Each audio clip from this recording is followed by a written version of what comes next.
Did you know that Chicago is one of the only cities in the world that physically lifted itself off the ground?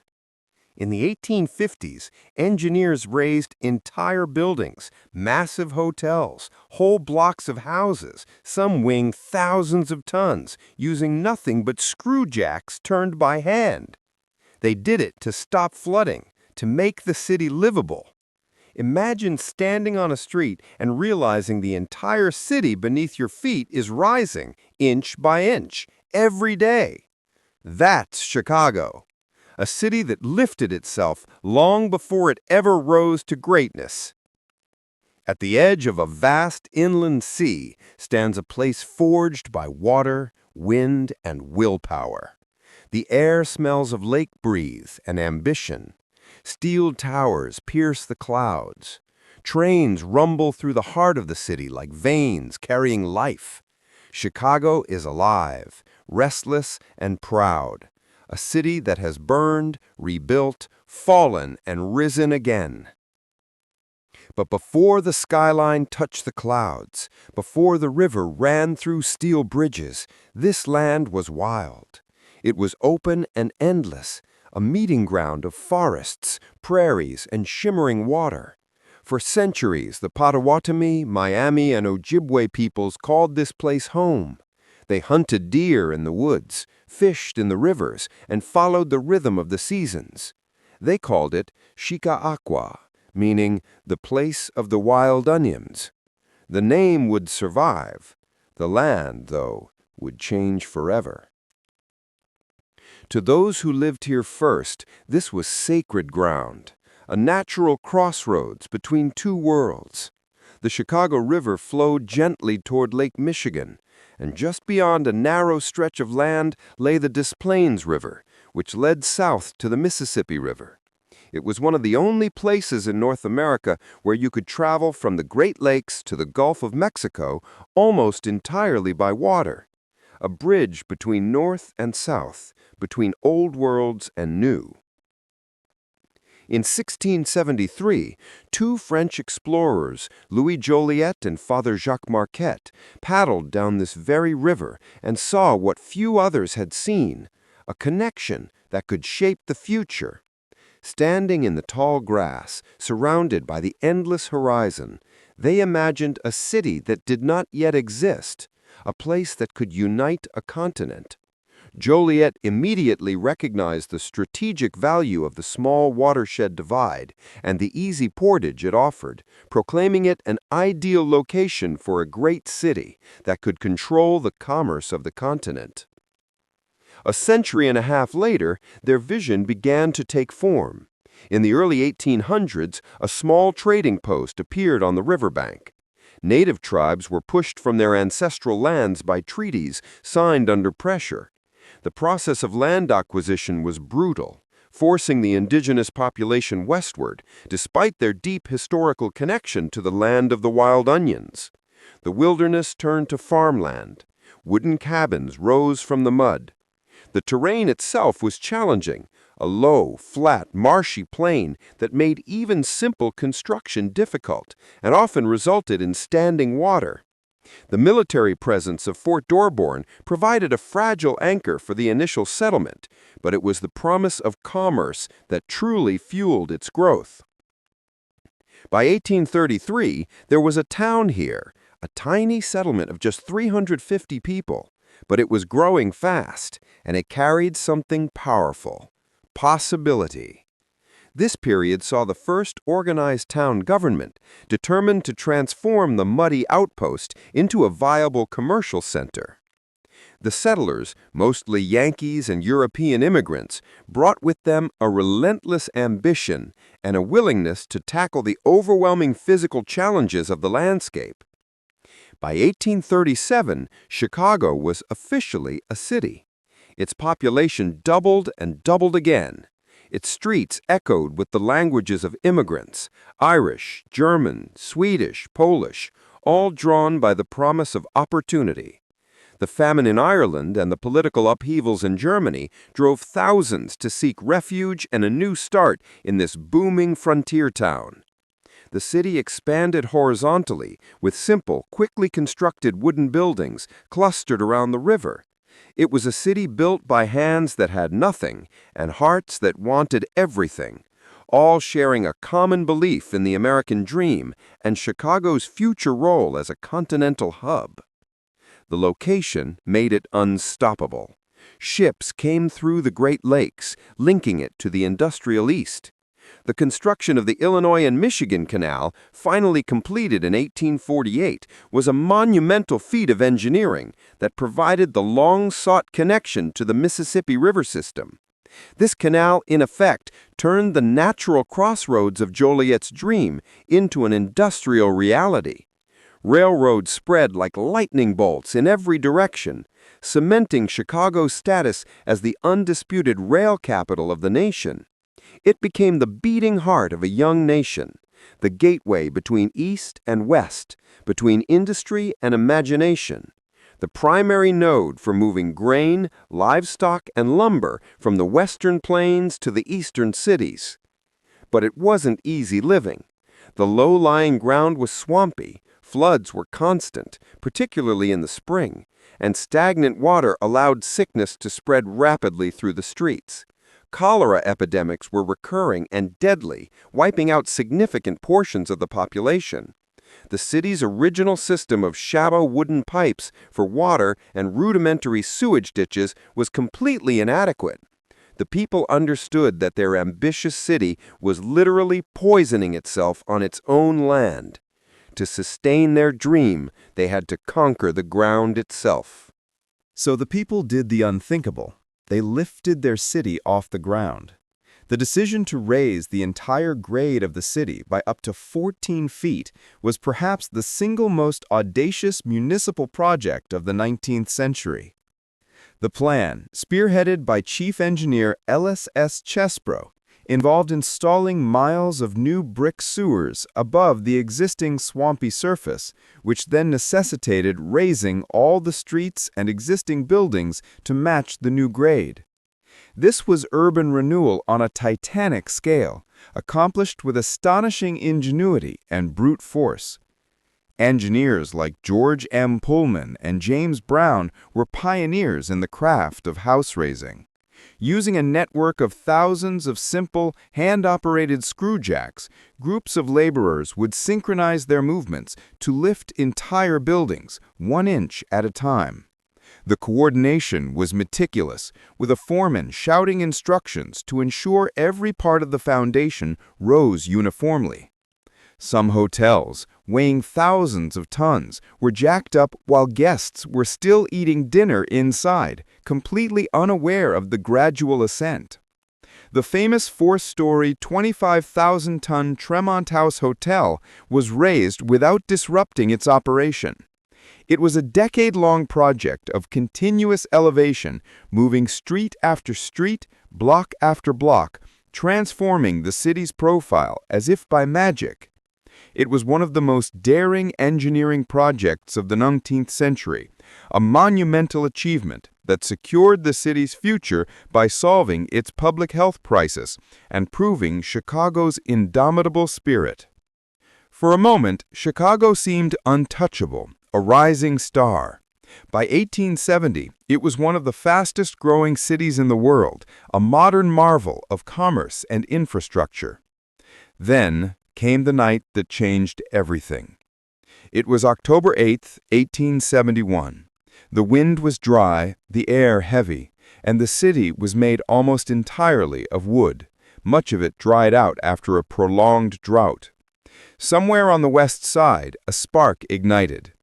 Maybe it was in Mrs. O'Leary's barn. Maybe it wasn't. No one ever proved it, though the O'Leary cow became a famous scapegoat, cementing a persistent but unproven myth in American folklore. But once the fire started, nothing could stop it. Fanned by gale-force winds whipping in from the southwest, flames leapt from house to house, consuming the densely packed wooden structures. Wooden sidewalks burned like fuses, creating an inferno that jumped across streets and even the river. People ran toward the lake, their faces lit orange by the inferno behind them.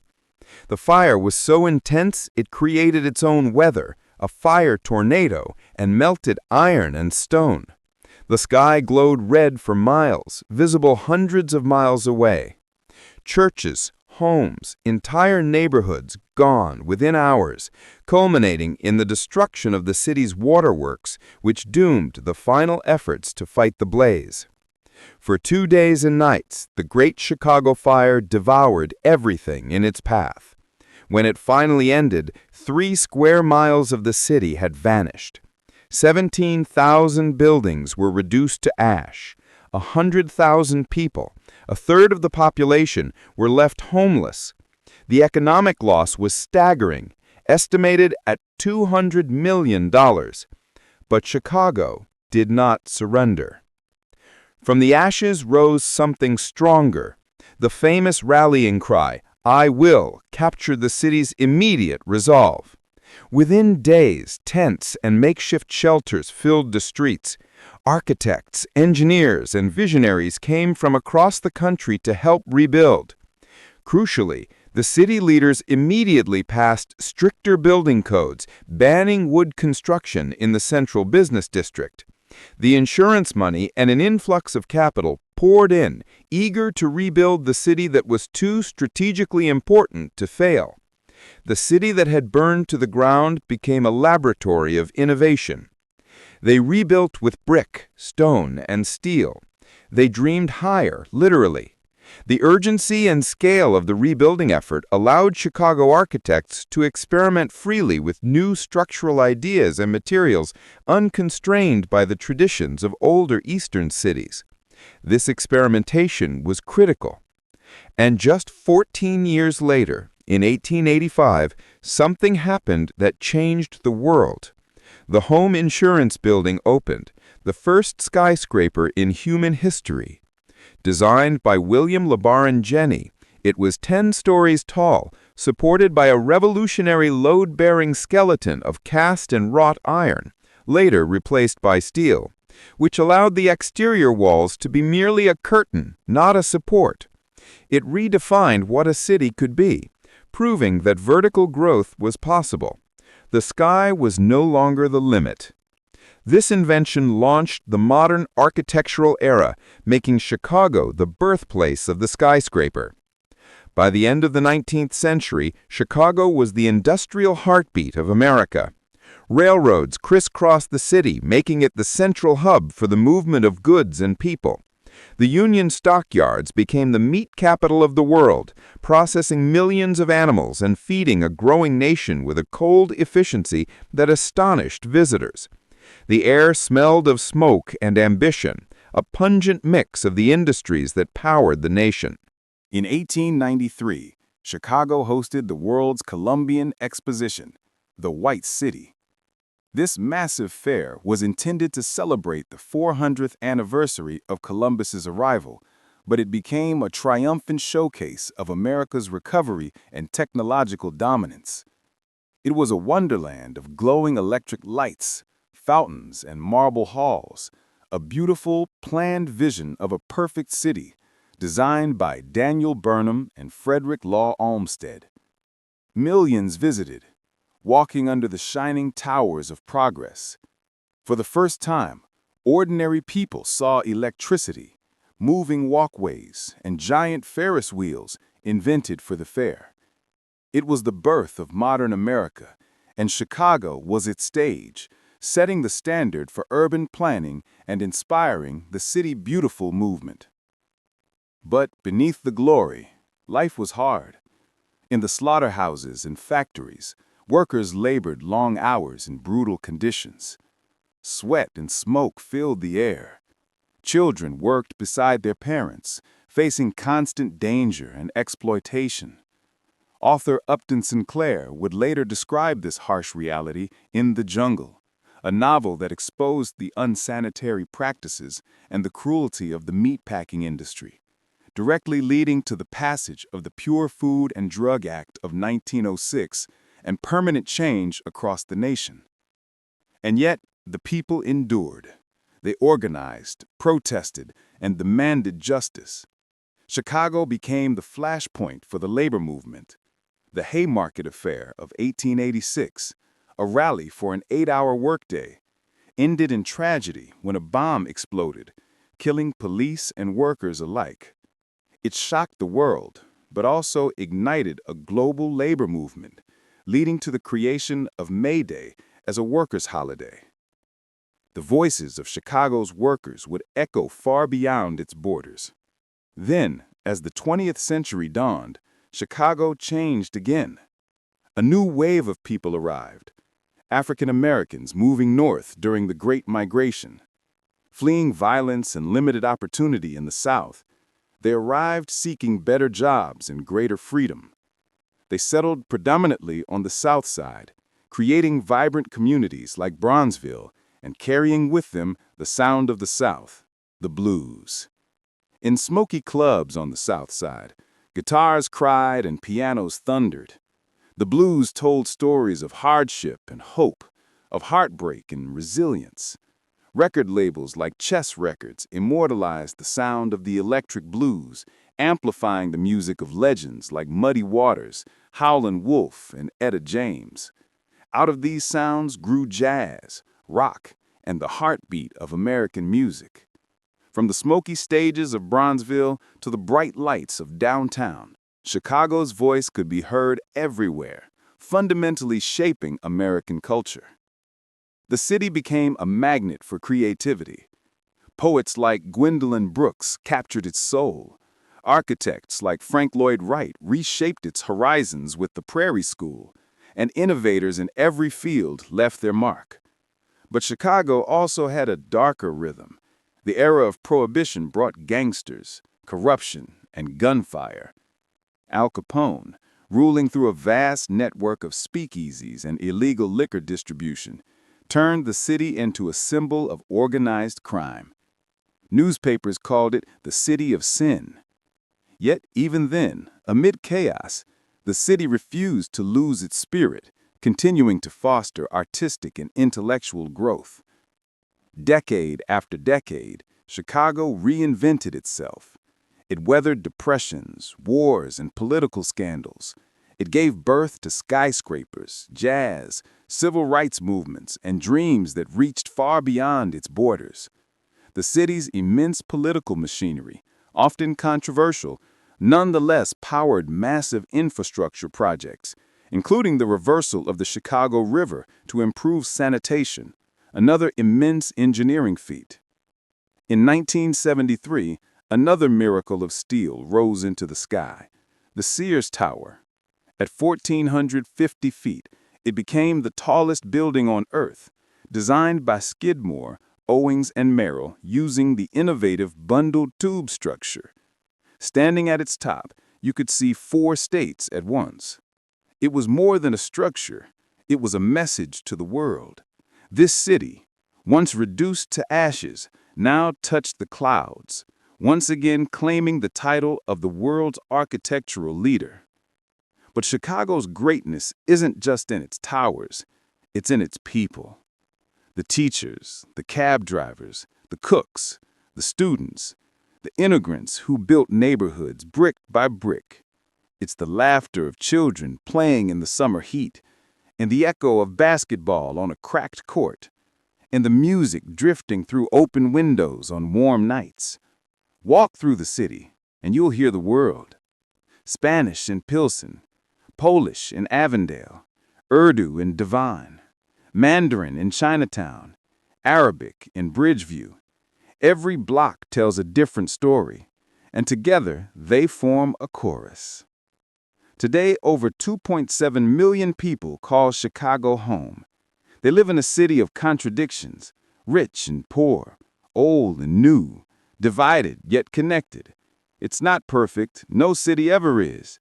Chicago struggles with violence, inequality, and corruption, but it also stands as a beacon of hope, a reminder that strength is not the absence of hardship, but the ability to rise through it. Stand by the edge of Lake Michigan at sunrise. Watch as the light spills over the water and the skyline glows gold. Listen to the waves, the hum of the L train, the heartbeat of millions waking up to a new day. Every sunrise here feels like a promise that no matter how dark the night before, this city will always find a way to rise. Chicago has been burned to the ground. It has been rebuilt from nothing. It has survived riots, recessions, and revolutions. It has given the world architecture, music, art, and hope.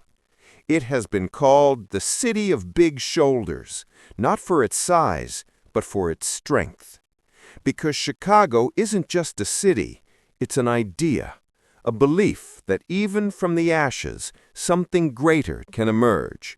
It is the story of people who refused to give up, of engineers who lifted a city, of dreamers who touched the sky, of a million lives bound by one unbreakable truth, that no matter how many times you fall, you can always rise again. This is Chicago, the city that rose from the ashes and never stopped rising. The city's climb continued long after the Sears Tower asserted its dominance. By the turn of the millennium, Chicago was defining a new kind of urban life, a commitment to public space and accessible modern art. The creation of Millennium Park was another audacious engineering feat, building a massive public garden and concert venue atop a railway yard and parking garage. It gifted the city the shimmering, reflective centerpiece known as Cloud Gate, or the Bean, by Anish Kapoor, a piece of sculpture so popular it instantly became the city's contemporary icon, a mirror reflecting the ambition and constant motion of the skyscrapers around it. It is a place where high-rise architecture meets street-level democracy, a green heartbeat at the city's financial core. Beyond the steel and glass, Chicago's voice is expressed in its unique cultural exports. It is the undisputed global capital of improvised comedy. The Second City Comedy Troupe, born on North Wells Street, became the legendary breeding ground for generations of American humorists, the very people who learned how to build a scene from nothing, much like the city was built from a swamp.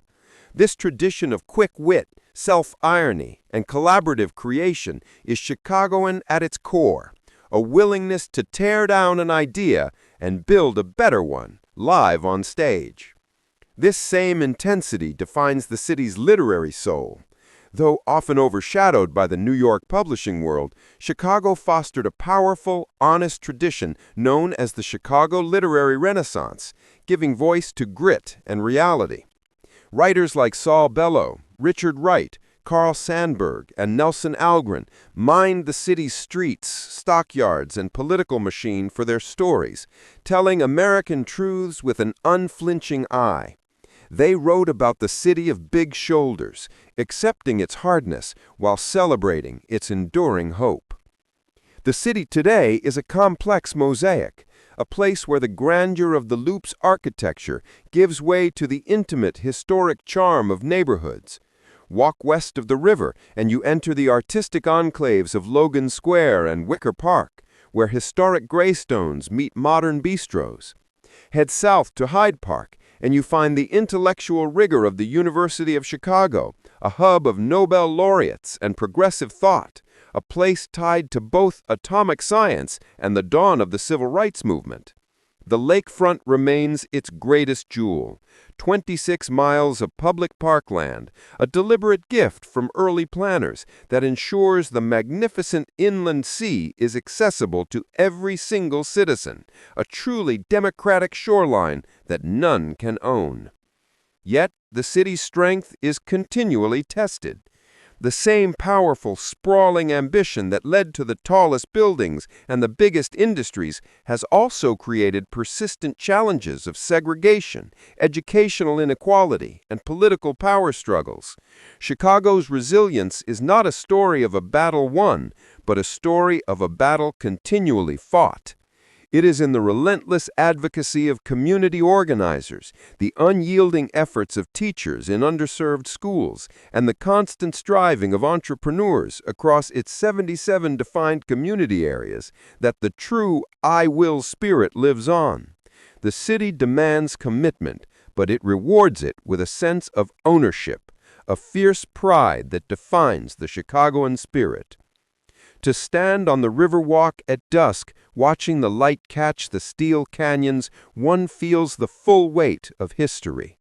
The same water that once spread sickness and necessitated the city's physical lifting now flows cleanly, bordered by people sharing a meal or a conversation. The bridges, once merely channels for commerce, are landmarks of design. Chicago continues to build, not just higher, but smarter and more beautifully, always pushing the boundaries of what an urban center can be. It is a monumental, flawed, and utterly magnificent place. It is a city that, having been brought low and raised by human hands, understands better than most the value of the ground beneath its feet and the infinite potential of the sky above its head. It is a lesson in permanence, forged in fire and jacked up inch by inch.